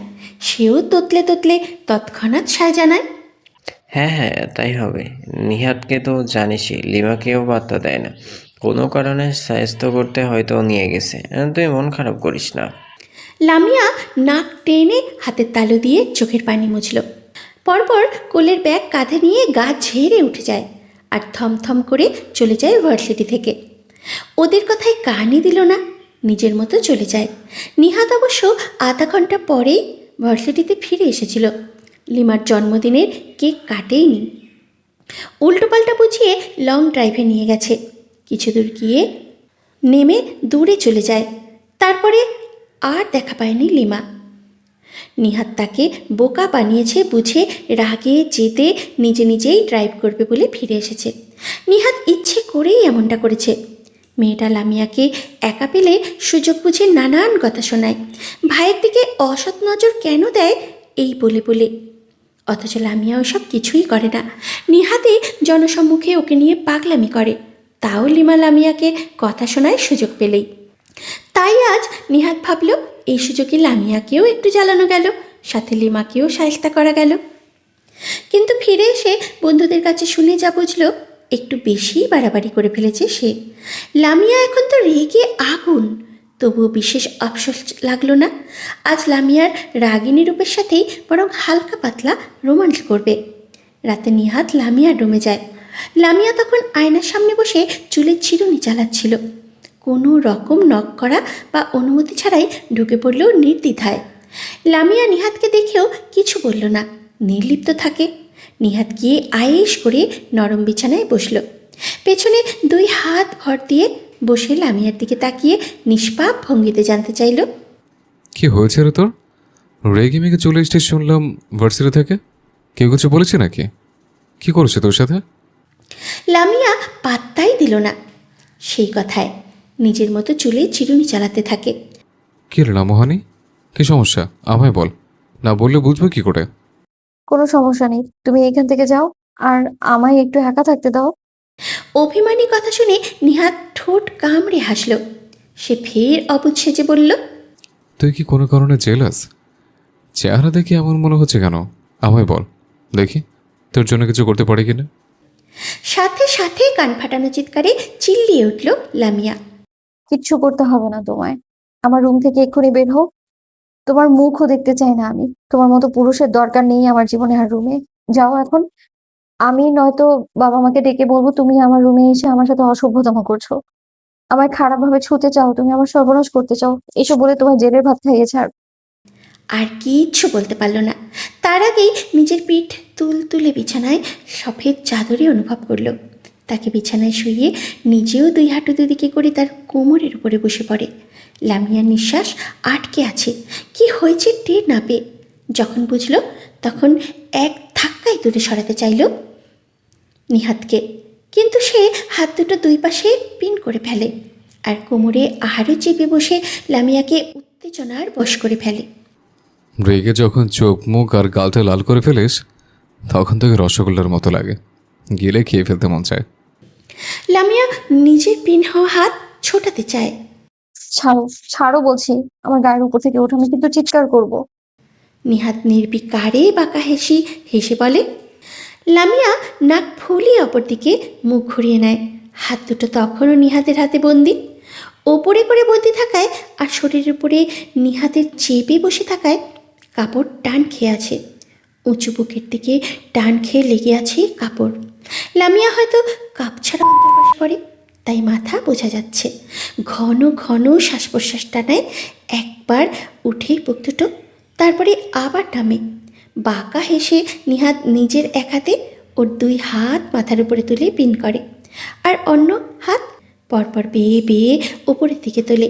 শার্টও সেইভাবে বরাবর উঠে যাচ্ছে। আর তা অনুভব করে রাগান্বিত লামিয়া কেঁপে ওঠে। হঠাৎ নরম জায়গায় চাপ খেয়ে আর্তনাদ করে উঠল। ঠোঁট চেপে কোনো রকমে বলে সে, কি কি করছো? হাত নামাও নিহান। হুম, আজ ছবু তোকে। এমন কিছু করবে না, তুমি হাত নামাও বলছি। কি করছো নিহান? প্রায় 15 মিনিট তোর দরজায় দাঁড়িয়েছিলাম, দেখেছি কোথায় কোথায় ক্রিম লাগাচ্ছিলে তুই। লামিয়া চমকে উঠল এই কথা শুনে। সে তো সারা শরীরে ক্রিম মাখে। গোপন অঙ্গে সব সময় ওয়াশরুমের ভিতরে থাকতে মাখলেও আজ নিহাত তার কাছে আসবে না ভেবে রুমে বসেই মেখেছিল আনমনে। শার্টের বোতাম খুলে বুকে মেসেজ করে করে মাখেছে, পাজামার ভেতরে মেখেছে। এগুলো স্কিন নরম সরম আর তুলতুলে রাখতে প্রতিদিনই মাখে সে। নিহাত তাকে সারা গায়ে ক্রিম মাখতে দেখে নিয়েছে শুনে অস্বস্তি হয়। তার নানান ভাবনায় কবে নিহাত তার শার্টের বোতাম খুলে দিয়েছে টেরই পেল না। যখন শরীর হালকা হালকা লাগায়, মুখ তুলে তাকালো সামনে, তখন নিহাতের দৃষ্টি অনুযায়ী নিজের দিকে তাকাতেই স্তম্ভিত হয়ে রইল সে। লজ্জায় আরেকটু হলো চেহারাটা। এদিকে নিহাতের হাত হালকা হয়ে এসেছে। লামিয়া নিজের হাত ছাড়া পেয়ে এক হাত বুকে রাখল, অন্য হাতে নিহাতের চোখ ঢাকতে চাইল। নিহাত বিরক্ত হয়, শব্দ করে 2 হাতই সরায়। লামিয়া চোখ বন্ধ করে ফেলে সঙ্গে সঙ্গে। নিহাত ওইভাবে বসেই নিজের প্যান্টের পকেট থেকে ফোন বের করলো। এই সময়ে সে কিছুটা নড়ে চড়ে উঠে লামিয়ার কোমরের উপরে বসে। এদিকে চোখের সামনে যা আছে তাতে নিহাত শক্ত হয়ে উঠেছে আগেই। সে নড়ে চড়ে লামিয়ার তলদেশের শূন্য চাপে অযাচিত কিছু টের পেয়ে শ্বাস আটকে থাকে। চোখ বন্ধ করে হাঁ করে আছে। নিহাতও টের পাচ্ছে সেসব, তাই ইচ্ছাকৃত কিছু কিছু করতে থাকলো সে। আর হাতের ফোন অন করে সামনের দৃশ্যের ছবি তুলল। তার অযাচিত কর্মে লামিয়া চোখ উল্টে জোরে জোরে হাঁপাচ্ছে দেখে ছবি তোলা শেষে সেই দৃশ্য ভিডিও করতে থাকলো। অন্য হাতের স্পর্শ দেয়। লামু, হানি, উম, হাউ আর ইউ ফিলিং? আমি মরে যাচ্ছি। পুরোপুরি মেরে ফেলে? মেরে ফেল, তোমার হাতে মরতে না পারলে আমি বোধহয় এমনিতেই মরে যাবো নিহাত ভাইয়া। নিহাত তৃপ্তিময় বাঁকা হাসে। আর 2 মিনিটে লিমিয়াকে বিবস্ত্র করে ফেলে। নিজেও বেশিক্ষণ সময় নিল না। সেই রাতে প্রথমবার একে অপরের স্বাদ পেল নিহাত লামিয়া। এমনিতে লামিয়া যেদিন জানতে পেরেছিল যে সে নিহাদের আপন বোন নয়, সেদিন থেকেই ঘনিষ্ঠ ছিল তাদের চলাফেরা। কারণ লামিয়াকে শান্ত করতে তারা সেদিন বিয়ে করে নিয়েছিল, কিন্তু কাউকে জানায়নি তুষি আর জোহানকে ছাড়া। জোহানের এক মামা সাহায্য করেছে সব কিছুতে। সে একজন দেবদাস। প্রেমিকার বিয়ে হওয়ার পর থেকে চারিদিকের ভালোবাসার মানুষগুলোকে এক করে দিতে তৎপর থাকে। লামিয়া নিহাতকেও সেই সব রকম সাহায্য করে, এক করে দেয়। তখন থেকেই তারা স্বামী স্ত্রী। তবে আজ এসে দুজনেই পরিপূর্ণ হলো। একে অপরকে গভীর থেকে গভীরতমভাবে অনুভব করল। 1 ইঞ্চিও ফাঁক রাখল না নিজেদের মধ্যে। নিহাত যে বিছানায় কতটা বন্য আজ তা বুঝল লামিয়া। সাথে এও জানল যে তার মধ্যে বিশাল এক সহ্য ক্ষমতা। নয়তো নিহাতকে কিভাবে নিল পুরোপুরি? কিভাবে পারল নিহাতকে সামলাতে, বন্য বিশাল নিহাতকে নিজের ভিতরে নিতে? বাইরে ঝমঝম বৃষ্টির আওয়াজ, আর ভেতরে সারা ঘরে অশ্লীলতর শব্দে মুখরিত। নিচের তলায় বাবা মা শান্তিময় ঘুমে মগ্ন, আর উপরে তারা নিজেদের স্বর্গে ভাসিয়ে নিয়ে গেল। সারা রাত চলে এই তাণ্ডব। সকালে উঠে লামিয়াকে ওষুধ খাইয়ে দিল নিহাত। আগাম প্রস্তুতি ছাড়া হয়ে যাওয়ায় সুরক্ষা রাখেনি নিজের কাছে, তাই লামিয়াকেই ওষুধ দিতে হলো। লামিয়া শক্তি তো দূরে থাক, ঠিকমতো দাঁড়ানোর শক্তিও তার মধ্যে অবশিষ্ট ছিল না। জ্বরের প্রকোপে পড়তে হয় অতিরিক্ত শরীরের ব্যথায়। লামিয়া ওই অবস্থায় তাই নিহাদের যাওয়াও হয়নি আর ভার্সিটিতে। এদিকে তাদের বাবা মা তো মেয়ের আকস্মিক এমন অসুস্থতায় চিন্তায় অস্থির। মেয়েকে মাথায় জলপট্টি দিতে চোখের পানি ফেলছে নিহাদের মা। আর বকাবকি তো আছেই, কারণ লামিয়া বলেছে কাল রাতে সে না ঘুমিয়ে ছাদে বৃষ্টিতে ভিজেছিল, এই কারণেই তার জ্বর এসেছে। এই কথা শুনে তার মা তো রেগে আগুন। আরেকবার পাশের টেবিলে রাখা পানির বাটিতে জটপট্টি ভিজিয়ে কপালে দিতে দিতে বলে, তোদের দুটোর জ্বালায় একদিন আমি মানসিকভাবে অসুস্থ হয়ে যাব, দেখে নিস। সেদিন আহমেদ সাহেব ফোন দিয়ে জানালো তার মেয়ের সাথে কি খারাপ ব্যবহার করেছে নিহাতটা। লং ড্রাইভে নিয়ে গিয়ে মাঝপথে ফেলে চলে এসেছে। কি পরিমাণ দায়িত্বজ্ঞানহীন ছেলে ভাবতে পারছিস? আহমেদ সাহেবের সামনে কতটা লজ্জায় পড়তে হলো ওই বেয়াদবটার জন্য। যদি ইচ্ছে নাই থাকে লং ড্রাইভে যাওয়ার, তাহলে যাবি না। না, তা না করে মেয়েটাকে মাঝপথে ফেলে চলে এলো। অমন নির্জন জায়গায় একা মেয়েটার কোনো বিপদ হলে কি হতো? এমন কাণ্ডজ্ঞানহীন বেয়ারা ছেলেটা আমি পেটে ধরেছিলাম, ভাবতেই দেয়ালে মাথা ঠুকতে ইচ্ছে করছে। তোর বাবা রেগে আগুন তার ওপর। এর মধ্যে তুই কিনা এত বড় কাণ্ডজ্ঞানহীন আচরণ করলি। কে বলেছিল বৃষ্টিতে ভিজতে? জ্বরে যে গা পুড়ে যাচ্ছে তোর, তুই বুঝতে পারছিস না যে আমার বুকটাও পুড়ে যাচ্ছে? তোদের জ্বালায় একদিন বাড়ি ছেড়ে চলে যাব কোথাও, থাকবো না এখানে। আমাকে নিয়ে কারো চিন্তা নেই। এই সংসারে আমার এত দিয়ে কি লাভ যদি তোরা আমায় এমন অশান্তিতে ফেলে রাখিস প্রতিদিন। মায়ের একের পর এক অভিযোগ শেষই হচ্ছে না। জড়গ্রস্ত লামিয়া সেইভাবে কিছুই বলতেও পারছে না। সে বিরক্তি নিয়ে বলে, সামান্য কারণে কত কিছু চিন্তা করে ফেললে মা। সামান্য জ্বরই তো, আমি কি মরে যাচ্ছি আজব? একটু পর দেখবে সুমন্ত ছু করে চলে গেছে সব। তার মা রেগে বলে, হ্যাঁ, সামান্য। এই সামান্য জ্বরেই তো লাশ হয়ে শুয়ে থাক। খাবার দাবার মুখে তুলিস না। তারপরে বৃষ্টিতে কেন ভিজলো তা নিয়ে তোর বাপের কাছে বকা শুনতে হবে। তোদের কি, ছেলে কোন অন্যায় মেয়ের সাথে খারাপ আচরণ করে তা নিয়ে রাগ ঝাড়বে আমার ওপর? তোদের আর কি, যত জ্বালা সব আমারই। লামিয়ার জ্বরে চোখ মুখ লাল হয়ে আছে। চোখের তাকানো, মুখের শব্দ, নড়চড় সবটাতেই দুর্বলতা স্পষ্ট। সে মায়ের কথার বিপরীতে নরম গলায় কোনো রকম বলার চেষ্টা করলো। মা শোনো, ওই লিমা মেয়েটা নিহাদ ভাইয়াকে বিরক্ত করে প্রচুর। ভার্সিটিতে সবাইকে বলে বেড়ায় ও নাকি নিহা ভাইয়ার প্রেমিকা সে। অথচ নিহাদ ভাইয়া ওকে পাত্তাই দেয় না। এইসব গুজব ছড়াতে মানা করলেও শোনে না মেয়েটা, ন্যাকামো করে তোমার ছেলের গায়ের উপর ঢলে পড়তে চায় আরো বেশি করে। তাই উচিত শিক্ষা দিয়েছে। তুই আর কথা বলিস না, মুখটা কেমন শুকিয়ে আছে দেখ। আর যদি ওই মেয়ে এত বিরক্তই করে থাকে তাহলে বুঝিয়ে বললেই তো হয় তোর ভাই তাকে পছন্দ করে না, তা না জ্ঞানহীনের মতো কাজ করলো। মেয়েটার বিপদ আপদ হলে কি হতো ভাবতে পারছিস? ওকে শায়েস্তা বা করতে হবে কেন? পছন্দ না করলে এড়িয়ে গেলেই তো ফুরিয়ে যায় সব। তোর ভাইয়ের রক্তই যত ঘোরামি। তুমি তো আর জানো না যে কতটা গায়ে পড়া আর নির্লজ্জ ওই মেয়ে। তাই বলছি, এড়িয়ে গেলেই ফুরিয়ে যায়। অথচ এড়িয়ে গেলে সবার সামনে সিন ক্রিয়েট করে ওই বেয়াদবটা। বিড়বিড় করে কথাগুলো বলল লামিয়া। জ্বরের কারণে সেভাবে জোর দিয়ে বলতেও পারছে না। তার মা শুনল না সেসব কথা। এর মধ্যে এক বাটি স্যুপ নিয়ে নিহাত প্রবেশ করল রুমে। তার হাতে স্যুপ দেখেই মুখ বিকৃত করে ফেলেছে লামিয়া।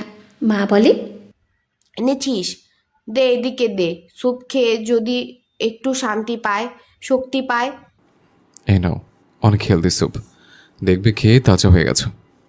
তার মা বাটিতে চামচ নেড়ে দেখে বলে, কেমন বানিয়েছিস খোদা মালুম, আগে আমি মুখে নিয়ে দেখি খাওয়া যায় কি না। বলে খেয়ে দেখল এক চামচ। নিহাত বলে, কত দেখে শুনে বানিয়েছি জানো? মুখে না যাবে না মানে? নিজেই খেয়ে দেখো। মা ততক্ষণে এক চামচ খেয়েছে। সন্তুষ্টি নিয়ে মাথা নাড়ায়। ভালোই হয়েছে খেতে। দেখি মা, হা কর। লামিয়া হা করল না, উল্টো মুখ ফিরিয়ে নিল নাক কুচকে।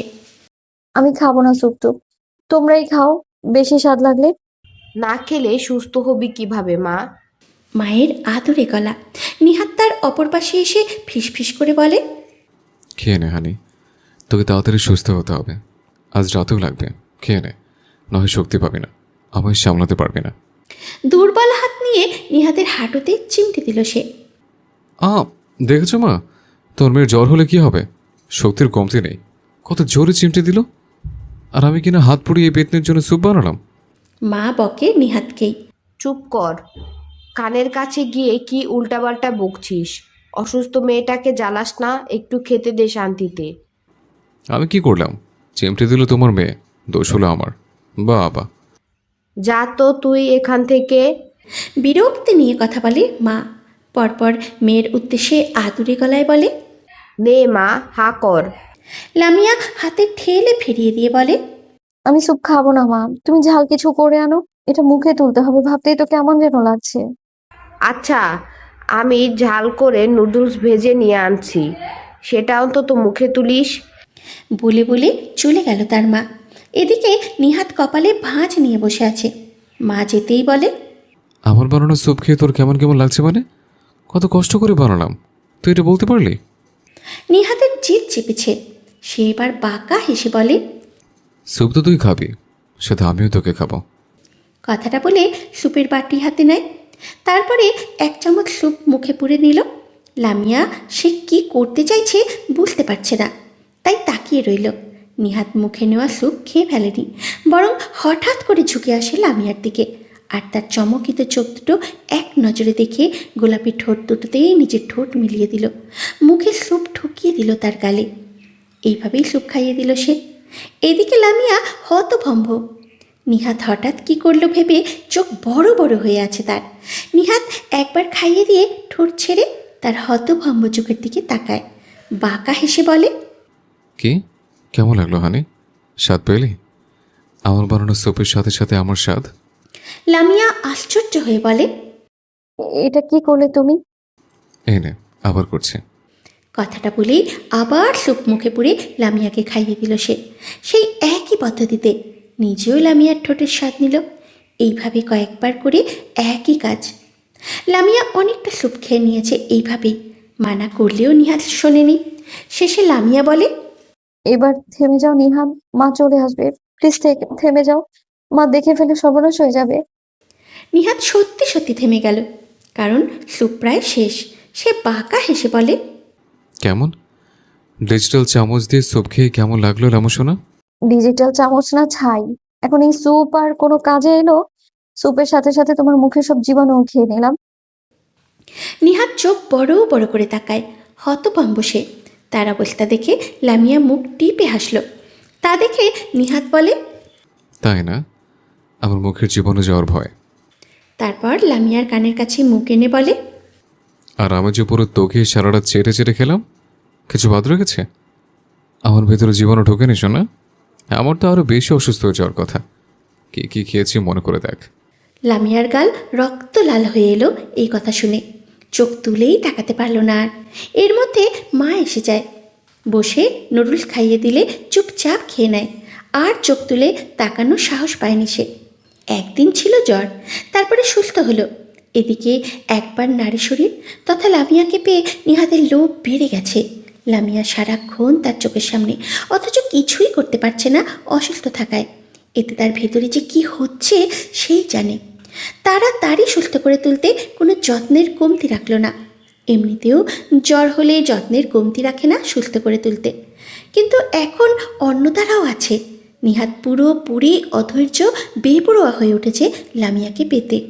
তুষি আর জোহান এসেছিল লামিয়াকে দেখতে। তারা জানে লামিয়ার অসুস্থতার কারণ। ওরা চারজন বেস্ট ফ্রেন্ড, তাই না জানার প্রশ্নই আসে না। পরদিন নিহাত লামিয়া দুজনেই কলেজে যায়। কলেজ থেকে নিহাত, লামিয়া, তুষি, জোহান ওরা সবাই আসে লামিয়াদের বাড়িতে। বিশেষ কোনো কারণ নেই, ব্যাস মন চাইলো এসেছে সবাই মিলে আড্ডা দেবে বলে। কিন্তু সঙ্গে একটা আপদও এসেছে, যার নাম লিমা। ওরা সবাই যখন একসাথে কলেজ ক্যাম্পাস থেকে বেরিয়ে আসছিল, তখন কোথা থেকে দৌড়ে দৌড়ে এসে তাদের মাঝে ঢুকে যায়। সবাই একসাথে কোথায় যাচ্ছে জানতে চাইলে তুষি মুখ ফসকে বলে ফেলে যে নিহাতদের বাড়ি যাচ্ছে। অমনি বলে সেও আসবে তাদের সাথে। তাই আর সরাসরি মানা করতে পারেনি কেউ, নিয়ে আসে নিজেদের সাথে। লামিয়া ওদের সবার জন্য কফি আনতে চায় কিচেনে। ওদের বাবা মা নেই, আজকে ওরা দুইজন একা বাসায়। বাবা মা নানির অসুস্থ হওয়ায় সেখানে গেছে। যেহেতু লামিয়া এখন সুস্থ, তাই চিন্তা নেই। অনেক দিন লেখাপড়া গ্যাপ যাওয়ায় তাকে রেখে গেছে।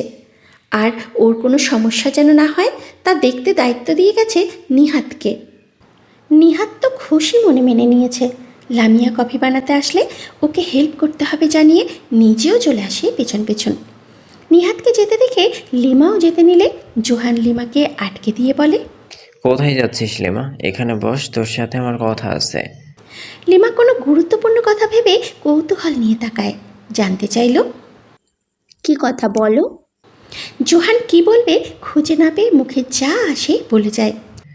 আচ্ছা, নিহাত কি তোর সাথে শুধু রিলেশনই করে, না মানে আরও কিছু করেনি? সব জেনেও শুধুমাত্র তাকে আটকানোর উদ্দেশ্যে আর মজা নেওয়ার উদ্দেশ্যে এইসব জিজ্ঞেস করেছে সে। লিমার মুখটা তমসায় ঠেকে যায়। বিষণ্ণ মুখে মন খারাপ করে বলে, না তো, একবারও রুম ডেট করলো না নিহাত। ও তো আমার সাথে ফোনেও 5 মিনিট কথা বলে না, কল দিলে ধরেও না। তুষি জোহানের কাণ্ড দেখছে আর লিমার কথা শুনে ঠোঁট টিপে হাসল। জোহানও হাসে আড়ালে, তবে অবাক হওয়ার মতো চেহারা বানিয়ে জানতে চাইল, বলিস কি লিমা, নিহাত তোর বয়ফ্রেন্ড এখনো রুম ডেট করলো না? পাত্তাও দেয় না? লিমা চোখ তুলে তাকায়, সাথে সাথে বোকা হেসে জোহান বলে, মানে বলতে চাইছি ফোনে 5 মিনিটও কথা বলে না, মানে তো পাত্তা না দেওয়াই হলো, তাই না? তুই আবার কিছু মনে করিস না, আমার যেটা মনে হয়েছে সেটাই বলছি শুধু। ভিতরে ভিতরে তোদের মধ্যে কি হচ্ছে সেটা আমি জানি নাকি? বলে আবার জোহান মুখ টিপে হাসছে। আর তুষি তো দর্শকের মতো ওদের বিনোদন উপভোগ করছে শুধু। এইভাবে আরও নানানভাবে কথার জালে লিমাকে আটকে রাখলো জোহান। ওইদিকে নিহাত রান্নাঘরে গিয়ে দেখে লামিয়া কফি মিক্সারের সামনে দাঁড়িয়ে। সে গিয়ে লামিয়াকে পিছন থেকে জড়িয়ে ধরে, ওর পেটে হাত রাখে। লামিয়া জানে এটা নিহাত ছাড়া আর কেউ না, তাই একটুও বিচলিত হলো না। তা দেখে নিহাত লামিয়ার কানে আলতো করে কামড় দিয়ে বলে, বাহ, এত কনফিডেন্স যে পেছনে ঘুরে দেখলে না কে ধরলো তোকে? বাড়িতে তুমি ছাড়া এত অসভ্য আর কে আছে? তাই আমি অসভ্য? তুমি জানো না কতটা সভ্য তুমি। তার ঠেস মেরে বলা কথায় নিহাত হাসে। লামিয়ার গলায় মুখ নিয়ে তার শরীরের ঘ্রাণ নিতে থাকে, আর লামিয়া কফি বানায় নির্বিকারে। লামিয়া জানে নিহাতকে এখন সরতে বললেও সে সরবে না, তাই অযথা গলার পানি শুকানোর কোনো মানেই হয় না। এদিকে জোহান লিমাকে বেশিক্ষণ আটকে রাখতে পারেনি। সে চলে আসে বাইরের কিচেনে। এসে নিহাত আর লামিয়াকে এতটা কাছাকাছি দেখে আহ শব্দে জোরে চিৎকার করে উঠেছে। তার চিৎকারে জোহান আর তুষি বেরিয়ে দৌড়ে আসে, আর লামিয়া নিহাদের কাছ থেকে ছিটকে দূরে সরে যায়। আতঙ্কে গা কাঁপছে তার। লিমা কখন এসেছে আর তাদের দেখে নিয়েছে, বুঝতে পারেনি সে। লিমা দেখে নিয়েছে তা স্পষ্ট। লামিয়ার ভয়ে নিহাদের থেকে দূরে সরে যায়। তা দেখে নিহাত কটমট করে তাকালো আর এক ছটকায় কাছে টেনে নিল। লামিয়া নিজের হাত ছাড়াতে চাইলে নিহাত শক্ত গলায় বলে, একদম হাত ছাড়বি না। ওকে যেভাবে ভয় পাচ্ছিস। লামিয়া ভয়ার্ত গলায় বলে, কিন্তু ও যদি বাবা মাকে বলে দেয়, বাইরে কাউকে বলে বদনাম করে দেয়? হোক বদনাম, বদনাম হলে আমার নামে হবে, সুনাম হলে আমার নামে হবে। আমার নামটাই তোর সাথে জুড়ে থাকবে সবভাবে, তাই ভয় পাওয়ার কিছু নেই। তোমাদের লজ্জা নেই? তাই ভাই বোন হয়ে কি করে এসব কাজ করতে পারো? চিৎকার করে কথাটা বলে ওদের কাছে চলে আসে লিমা। তুষি জোহানও তাকিয়ে আছে, ভয় করছে তাদের। তবে লিমা সব জেনে গেছে বলে নয়, মেয়েটা নিহাতের হাতে ধুলাই না খায় সেই ভয়ে। লিমা এগিয়ে সে আবার উঁচু গলায় বলে, নিহাত, লামিয়া তোমার বোন হয়, তুমি কি করে নিজের বোনকে এভাবে পেটে হাত দিয়ে পেছন থেকে জড়িয়ে ধরতে পারছো? আর গলায় মুখ ডুবিয়েছিলে কেন? এসব কি? আমার তো ভাবতেই ঘেন্না লাগছে। ছি। লিমার ভর্ৎসনায় লামিয়ার গা গুলিয়ে ওঠে লজ্জায় অপমানে। লিমা এবার সরাসরি তাকে বলে, বেয়াদব মেয়ে, আমার নেহাদের সাথে এসব করতে তোর লজ্জা করলো না? ভাই হয় তোর, বেহায়া কোথাকার। থেমে কিছু বুঝতে পারার ভঙ্গিমায় বলে, হেই ওয়েট, কয়েকদিন ধরে দেখছি লামিয়ার শরীরে পরিবর্তন, কেমন বিবাহিতদের মতো বড় বড় হয়ে গেছে সব কিছু। নির্লজ্জ বেহায়া, তুই আমার নেহাদের সাথে শুয়েছিস তাই না? আর কাউকে পেলি না? আরে নেহাত তো তোর মায়ের পেটের ভাই ব্যাস, আর কথা বলতে পারল না লিমা। নিহাতের হুঙ্কারে থেমে যেতে হয়। কেঁপে উঠেছে সে একেবারে। নিহাত বলে, ব্যাস, অনেক হয়েছে, অনেক বলে ফেলেছিস। লজ্জা হায়ার কথা বলছিস তুই? নির্লজ্জ, নিজের কাজিনদের সাথে, বেস্ট ফ্রেন্ডের বয়ফ্রেন্ডের সাথে, যার সাথে বোনের মামার সাথে, এমন যে কারোর সাথে যে বিছানা চলে যাস, সে কথা আমরা একবারও বলেছি তোকে? লিমা আতঙ্কে কেঁপে ওঠে। নিহাত এসব কথা জানল কি করে? এসব তো গোপন খবর, খুবই সতর্কতার সাথে করেছে সে। এই খবর বাইরে এলো কি করে? কে এখন মুখ বন্ধ? নিজের চরিত্র ঠিক নেই, আবার আমার বাড়িতে দাঁড়িয়ে আমার লামিয়াকে অপমান করিস। লিমার অপমান লাগলেও থামল না, সে ফুঁসে ওঠে।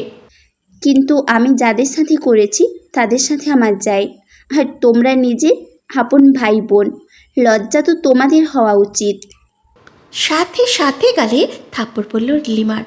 মাথা হেলে গেছে, গালে হাত দিয়ে অবাক চোখে নিহাতের দিকে তাকায়। লামিয়া নিহাদের পাশে দাঁড়িয়ে অশ্রু বিসর্জন দিচ্ছে, আর নিহাদের রক্ত লাল চোখে লিমার দিকে তাকিয়ে আছে। লিমা থাপ্পড় খেয়ে রেগে মেগে কিছু বলবে, তার আগে আরেকটা থাপ্পড় খায়।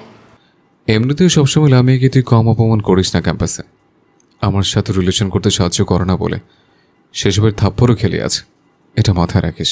আর শোন, লামি আমার বোন নয়, মায়ের পেটের বোন তো আরও পরের কথা।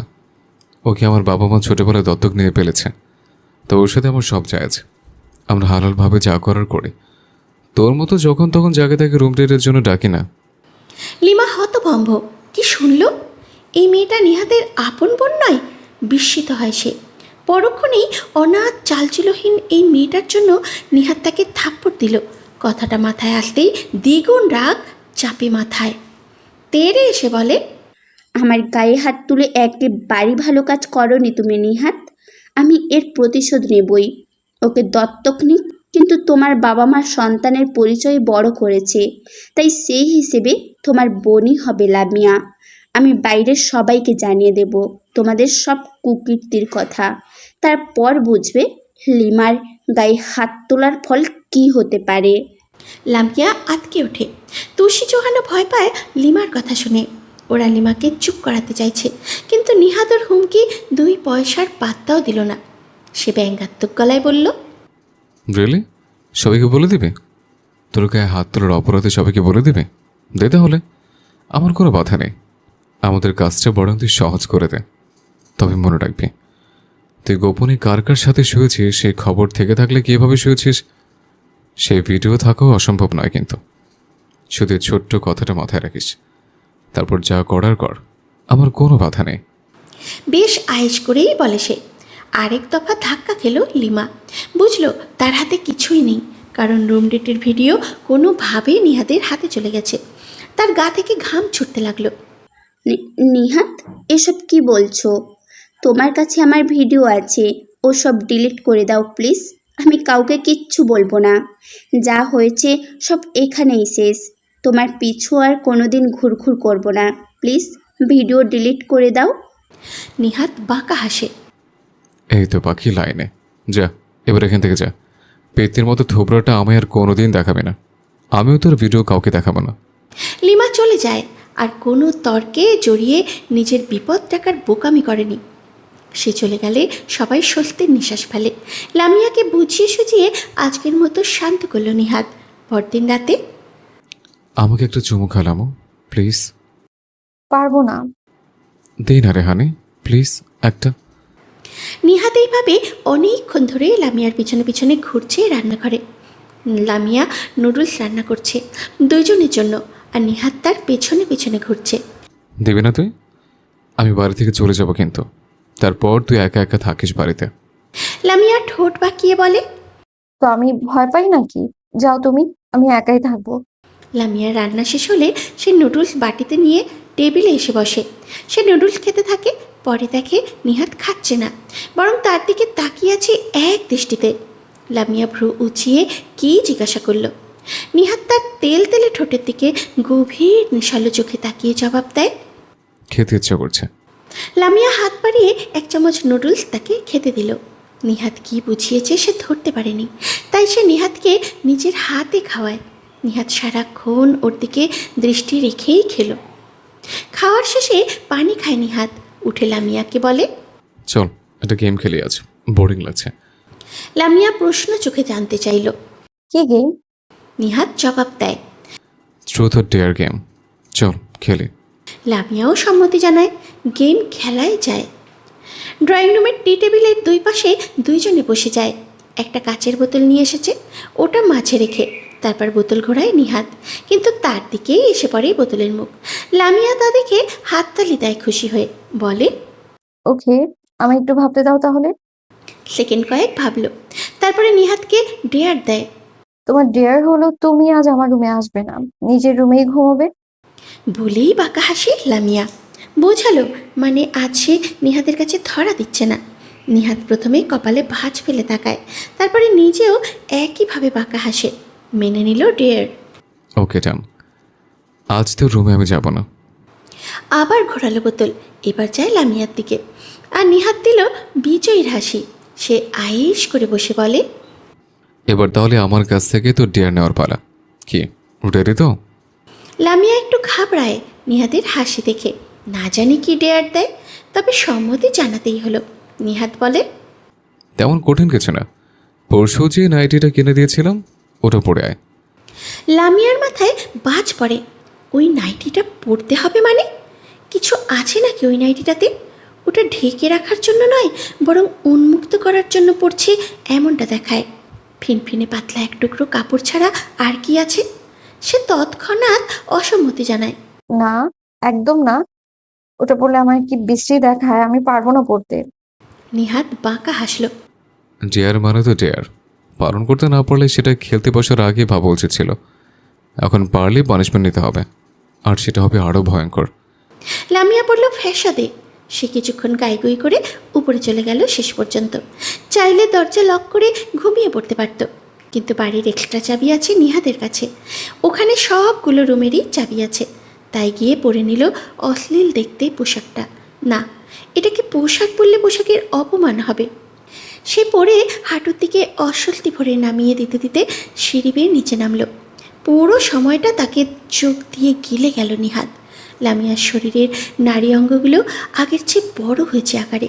নিহাতেরই কাজ এটা। নাইটিটা পাতলা কাপড়ের, নিচ দিয়ে কোনো রকম ভাঁজ অবধি এসেছে, আর বুকের দিকের কাটা এতটাই গভীর যে চোখ ধাঁধানো বক্ষ অর্ধেকের বেশি বেরিয়ে এসেছে। নিহাত দুই হাতের কোনোই সোফায় রেখে পায়ের ওপরে পা তুলে আয়েশ করে বসে। নজর ঘুরছে লামিয়ার সারা শরীরে, সবটাই উন্মুক্ত বলতে গেলে। সে গভীর চোখে দেখল সবটা। লামিয়া কিছুক্ষণ ইতস্তত করে বলে, করেছি, এবার তুমি ঘোরাও বোতল। সে মূলত চায় এবার নিহাতকেও সাহায্য করবে। নিহাত ঘোরালো, কিন্তু এবারও গিয়ে লামিয়ার দিকেই পড়ে বোতলের মুখ। লামিয়ার চেহারাটা কাঁদো কাঁদো হয়, আর নিহাত বাঁকা হাসে। আবার সুযোগ পেল। সে এবার বলে, এবারে ডেয়ার হচ্ছে এমন করে দুপাশে পা মেলে বসে। কি? চিৎকার করে উঠল লামিয়া। নিহাত মুখ কুঁচকে কানে আঙুল চাপে। কাজ শেষ করে ফেললে? তুমি এটা কি বলে? আমি কিভাবে তোমায় আর বলতে পারল না সে, লজ্জায়। নিহাতের হাসি পেল। সে বলে, আমি কি তোকে ওই দুধ খাওয়াতে বলেছে নাকি?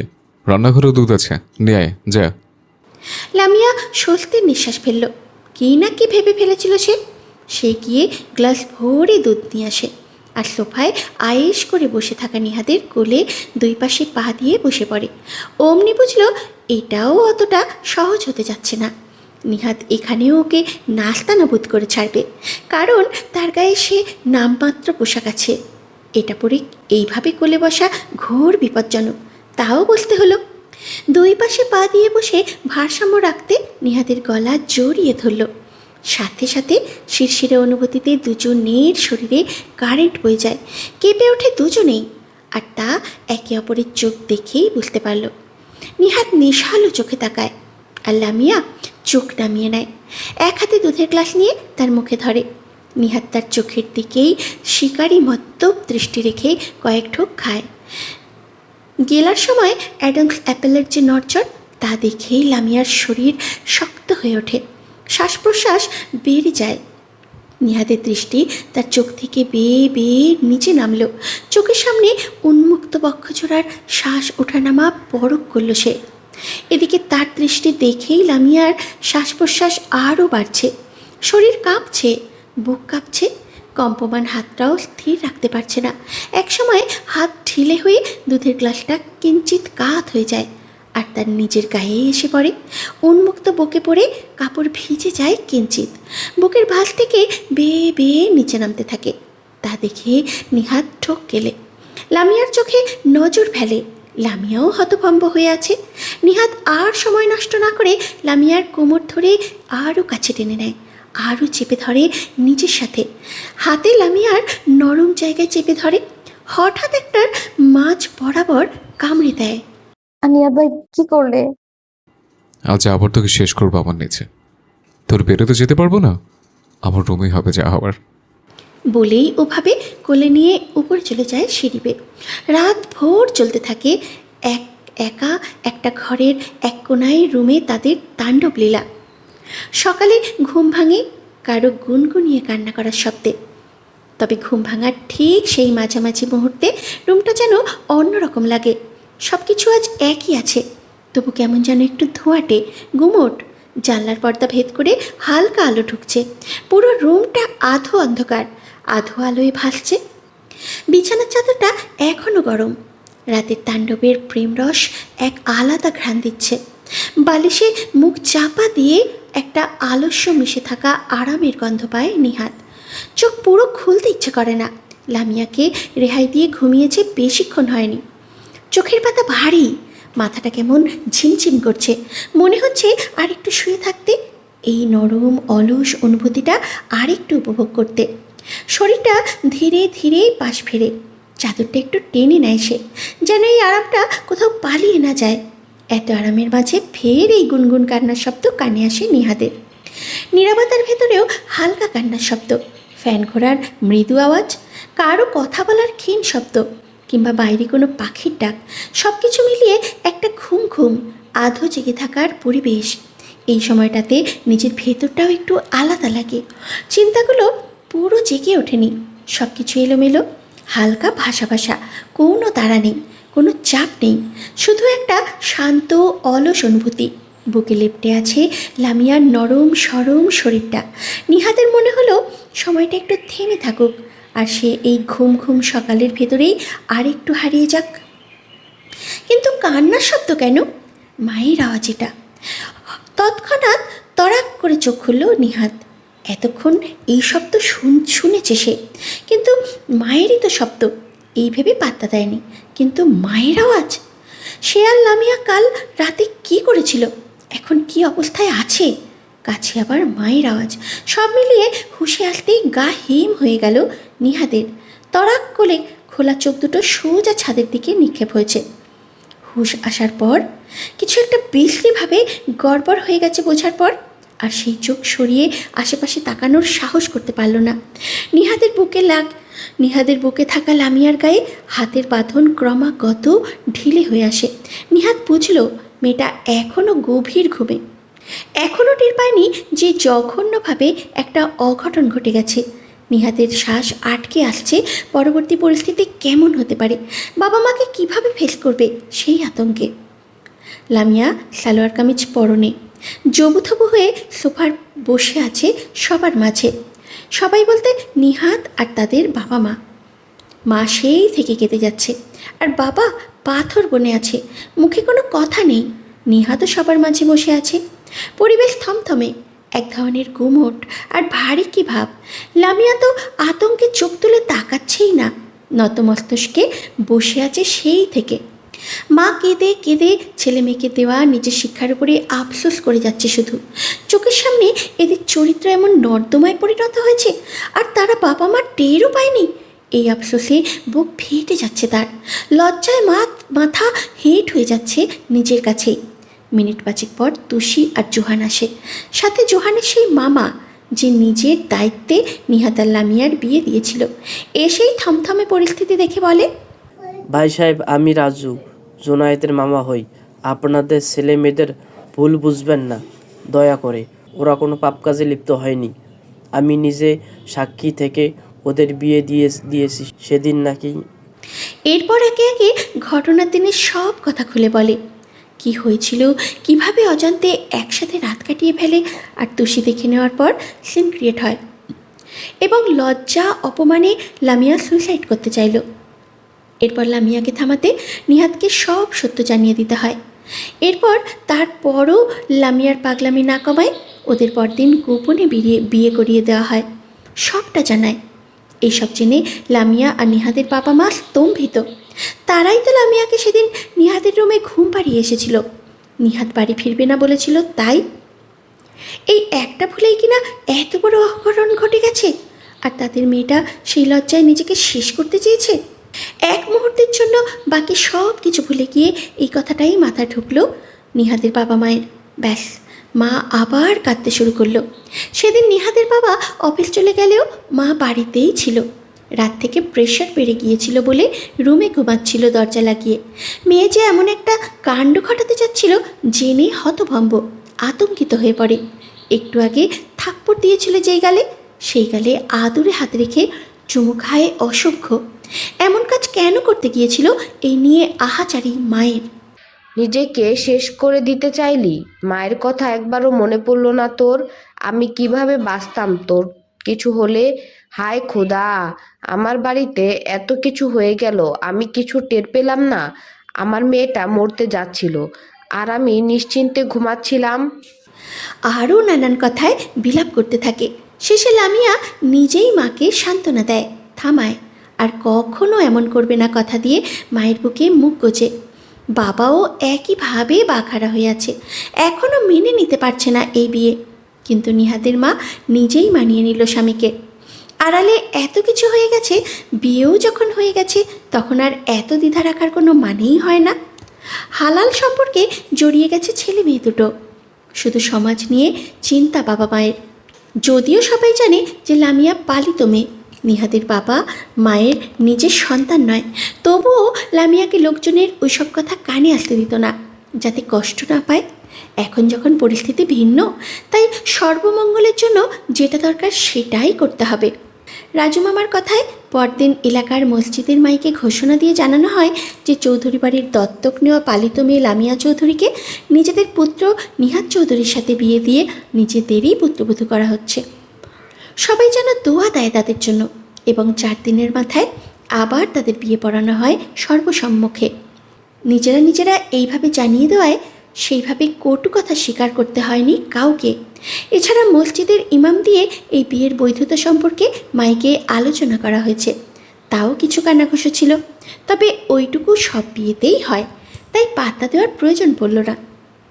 আর নিহাত লামিয়ার বিয়ে সুষ্ঠুভাবেই সম্পন্ন হয়। অল্প বয়সেই দুটো ছেলে মেয়ের নিজস্ব সংসার হয়ে যায়। তবে বাচ্চার পরিকল্পনা দেরি আছে। আগের মতোই সব, তাও যেন কিছু আগের মতো নেই। নিহাত লামিয়ার বাবা মা একই, অথচ ভাগ্যের লিখনে তারা স্বামী স্ত্রী।